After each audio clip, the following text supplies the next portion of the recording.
Hey guys, this is Cam for 15, joined by my co-host, the Red Wolf, and we are back at it again with another Fire Force Season 2 review. And man, to say that you could put cuteness, adorableness, fan service as just pure out hilariousness in one episode here, I think this episode takes it.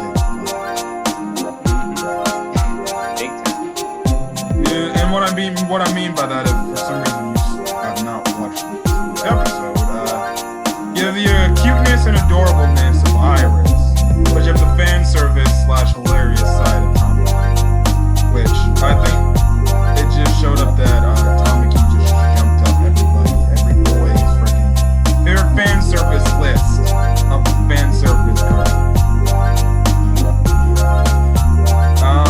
I think another person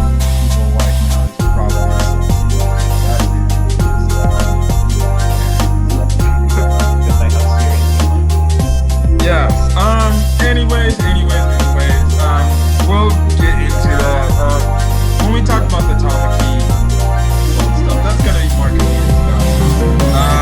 The Iris stuff, like, this was clearly an Iris-centered episode, even though it had this tiny little bit of Tamaki at the end. But this was definitely an Iris-focused episode. Heck, next week, it seems like we're going to get a Maki-focused episode, maybe episodes.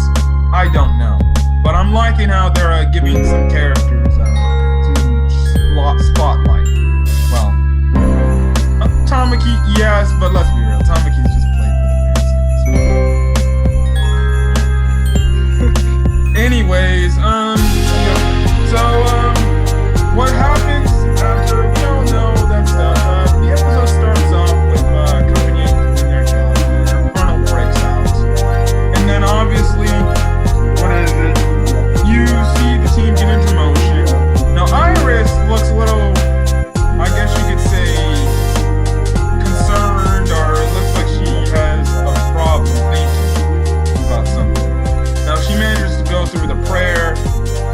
Shinra, I think it was Shinra that took it. No, it was Obi and Hinawa who takes out the Infernal. And eventually after that stuff happens, this one guy actually comes up on Iris and he's like, did you take care of my wife and stuff like that, and no, husband, my bad. Wait. Think about this. No, it was a girl, it was the wife, my bad. Sorry, I'm looking at my notes. So the Infernal's husband eventually says to Iris if, she received the Holy Soul's Temple of Salvation and if she obtained the mercy of soul. This kind of throws back, Iris for a second, and Shinra on the side, he looks at her and he sees like, is she okay? And stuff like that. You get your typical thing where I guess she bathes herself in a way. I don't know what you call that. I guess cleansing her body or her sins, essentially. I don't know. If she has sins, I don't think she's sinned. It must be something that the sisters of the Fire Force universe have to do every time after they finish the job. That seems to be more than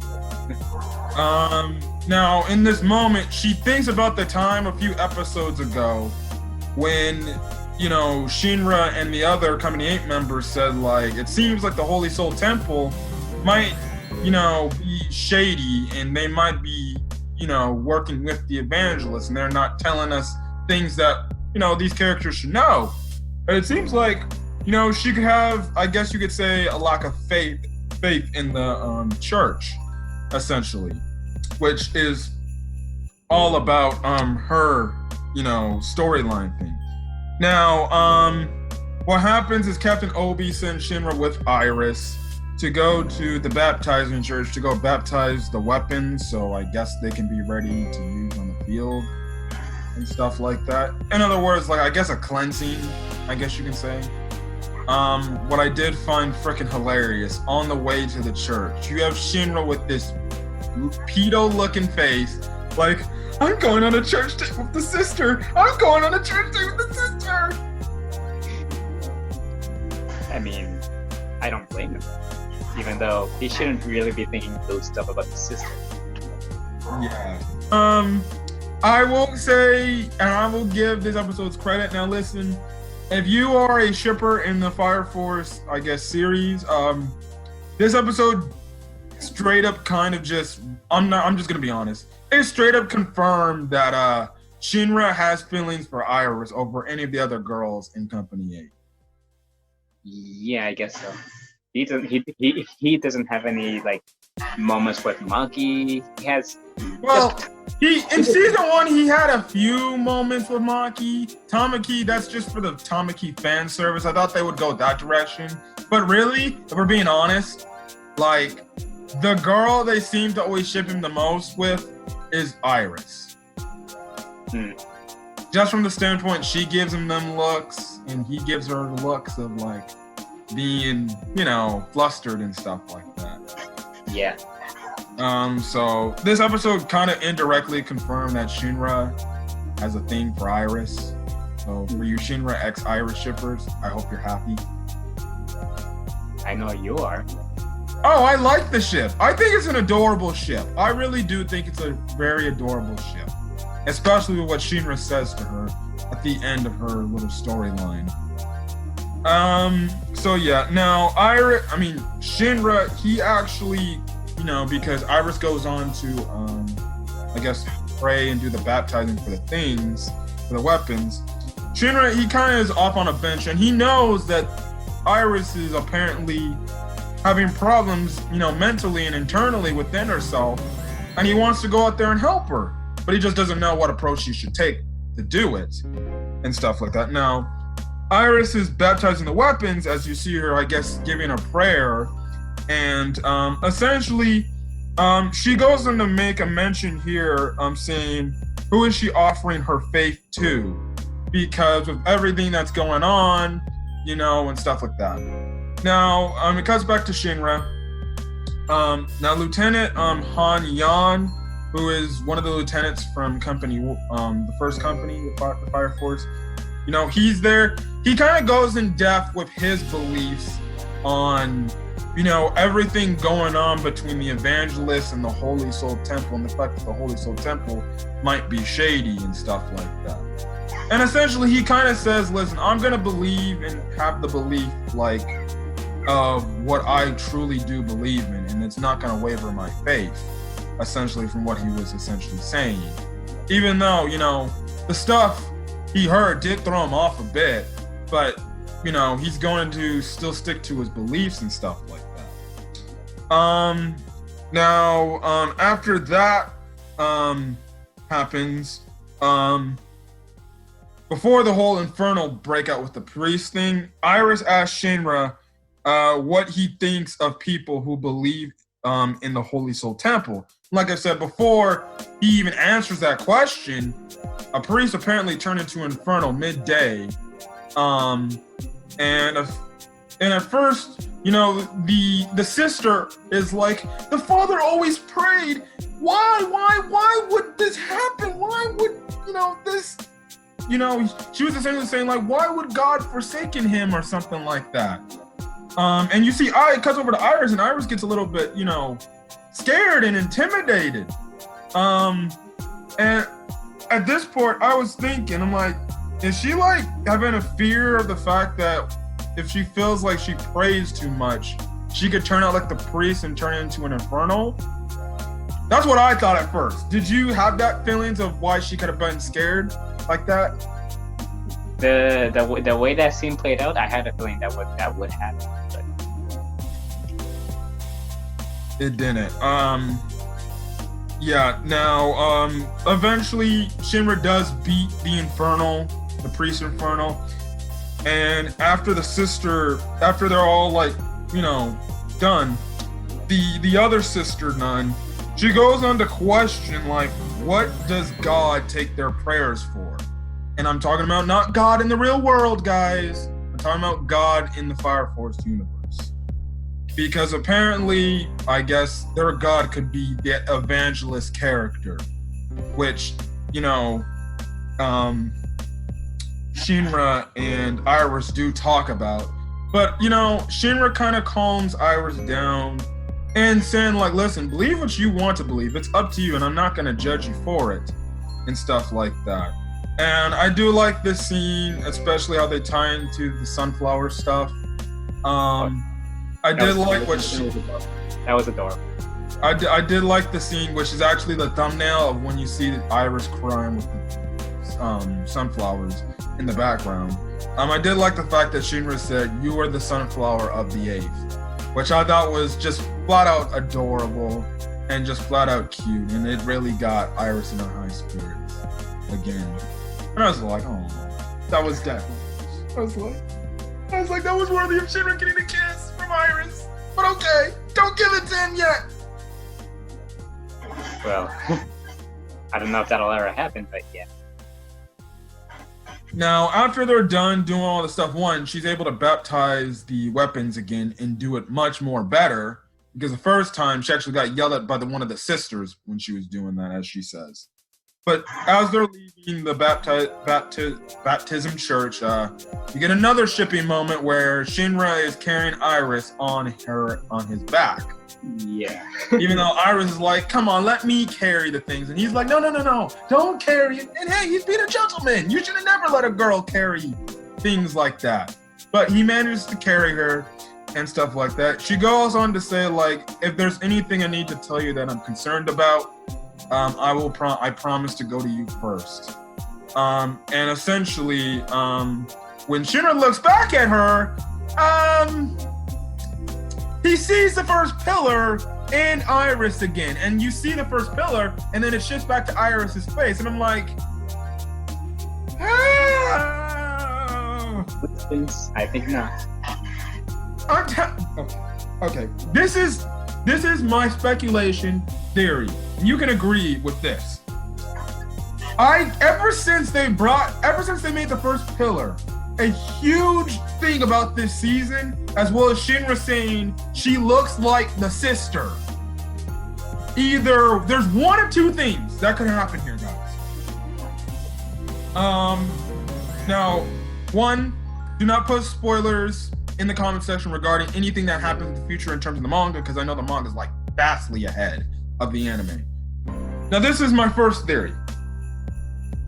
I legit think that the first pillar, whatever her name is, her name, I'm guessing I'm gonna call her Amaterasu. The first pillar, Amaterasu, and Iris, they might be related in some sort of way. Mm-hmm. They could be related in some sort of way. That's just pure theory and pure speculation. Because they always do the side-by-side comparisons, and it's like, they really do look alike, and that's scary. So, I don't know what the hell's going on there. So, because look at, she has blonde hair like Iris, longer than Iris's hair, and the same blue eyes, and honestly, kind of the same body type. My second speculation / theory is, what if Iris... Your camera froze. Huh? Huh? Your camera froze. Boy. Hold on a second, guys. All right, sorry, we're back. Okay. My second theory / speculation is this. What if Iris, and take this with a grain of salt, what if Iris is one of the pillars? That's also a scary thought. And she somewhat, I wouldn't say becomes like the first pillar, but maybe her demeanor starts to change a bit, be more radical. I'm telling you. They hinted at it too with the sister earlier in the episode saying, you know, he prayed all the time and he turned into Infernal. How about instead of Iris not turning into Infernal, what if she has an Abdullah burst and she's a pillar, the power just have not awakened within her yet. Okay. Bro. Every thought. Dude, I think that could be a possibility, and that could possibly happen. I really do think we might see.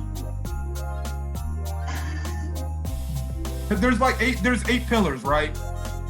I believe so, yeah. she might be the 8th pillar. She might. And the thing is, it's like Nataku. His Abdullah burst didn't really come up, well, when he was younger, till he started getting tested on. But maybe, and we know Iris, she's a non-pyrokinetic. But what if those powers have not yet awakened within her? And that Abdullah burst? Because you never know. They can have an episode in the near future where Shinra's just walking around in the 8th and he feels an Abdullah link. And he could see Iris. And he could be like, oh shit, she's a pillar. Which, oh my god.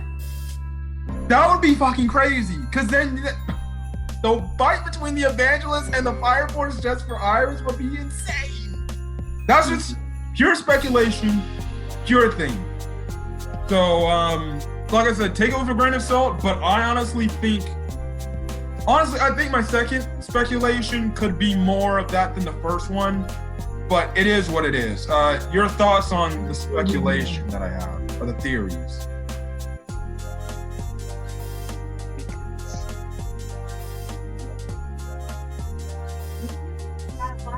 I said your thoughts on the theories.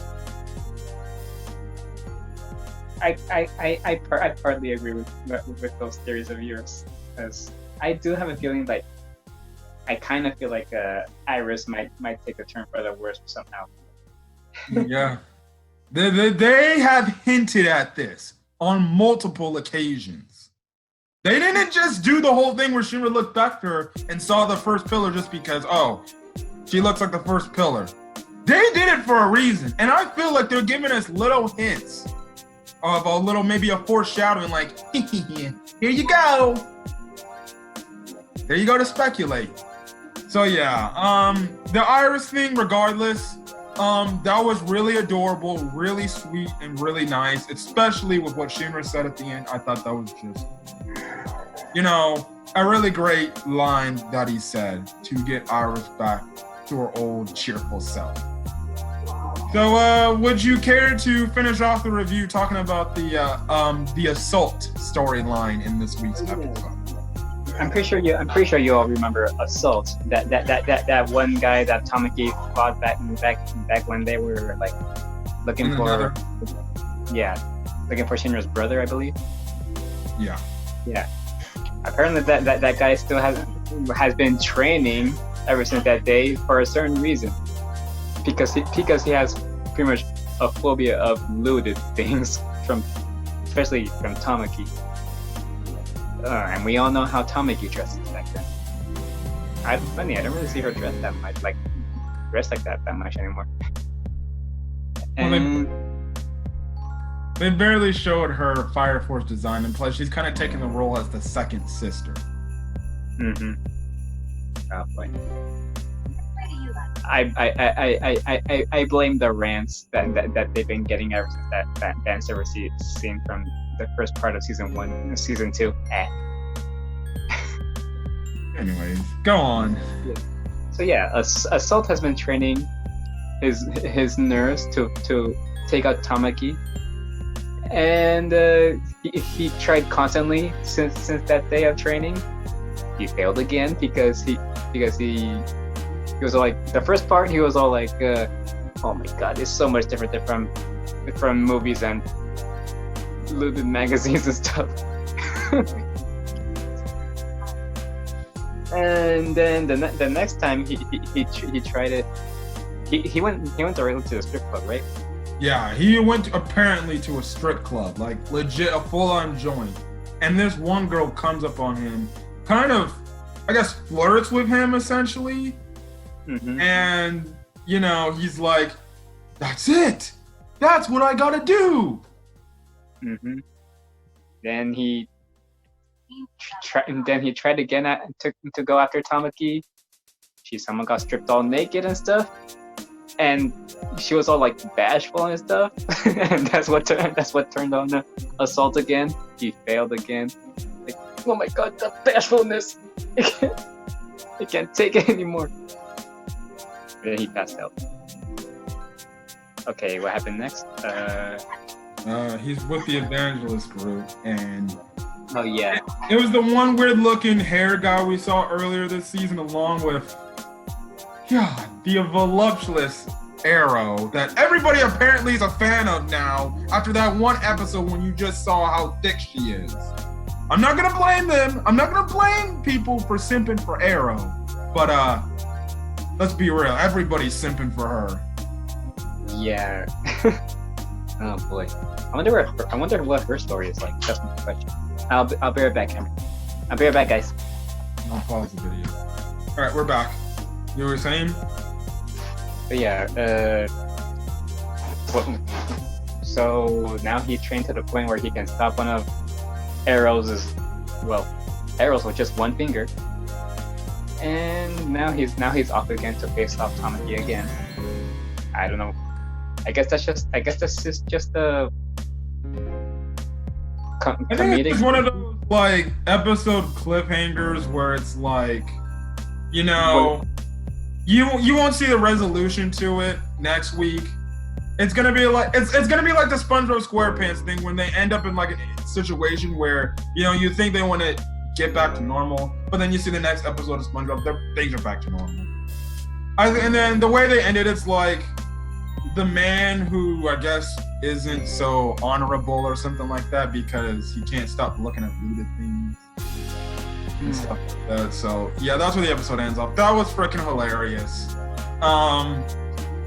I'm down to see more Tamaki stuff. Like, well, not too much of that, but hey, at least they didn't give it to us for a while. So for people complaining, they didn't give it to us for like almost damn near 5, 6, 7 episodes since the last fan service scene we had at Tamaki, which was like legit at the beginning of the season. Which I think here you should have laughed more than been like, argh! So hopefully there's not as many pitchforks in the air as apparently some people were throwing pitchforks were the first time. This was purely for comedy reasons. I don't mind the Tamaki fan service as long as it's not overblown and it's funny as shit like today was. I'll take it. Because it's not like anybody would not want to have Tamaki to themselves. Word. Anyways, it seems like next week, it seems like they show, if you watch the openings, you know, in the opening they showed something pertaining to Maki. Well, it seems like next week, like I said, it's either going to be an episode or episodes to close up the season, where it focuses on Maki, which is going to be very interesting to see her backstory and see like we know at first we know only a little bit about her backstory. All we know really is she was essentially in the military at some point in her life, and then she was put into the fire force. Now, apparently, from what the next episode preview says, they need her to go back to the military, and she doesn't want to go back. And I wonder what happened there. Yeah, and apparently, she doesn't have a good relationship with her parents. So, next week, I'm going to be very intrigued to see where this goes. This week was Iris's little featured episode, along with a little bit of tiny bit of Tamaki. I think because next week is episode 19, I wonder if it's going to be multiple episodes, maybe just one. I think we should get at least 2 dedicated episodes to this Maki plotline. And then maybe you can have one more final little mini arc, and then you can end off the season. But, okay. It seems like this could be going 2 episodes, episode 19 and episode 20. And then, you know, I think Fire Force should have 25 episodes this season. You can delegate the next 4 episodes to the final little mini arc. And then end off the season. Hopefully we get confirmation of season 3 right after season 2 ends.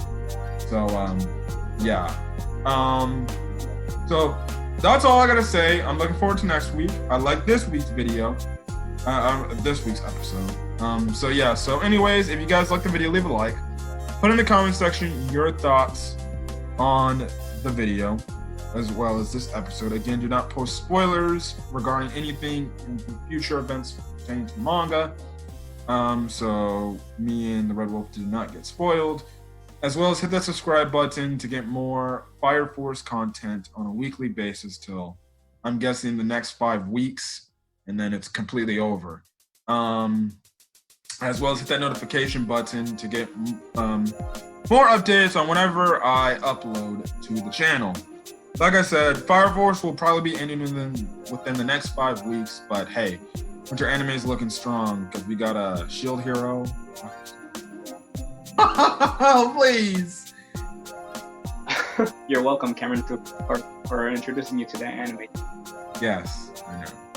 Anyways, guys, we're gonna get out of here. This has been Cameron 15 and the Red Wolf. We're signing out. Hopefully, you guys have a great rest of your day or night or whenever you're checking out this video, and hopefully, you guys are staying safe out there. So, till then, guys, peace.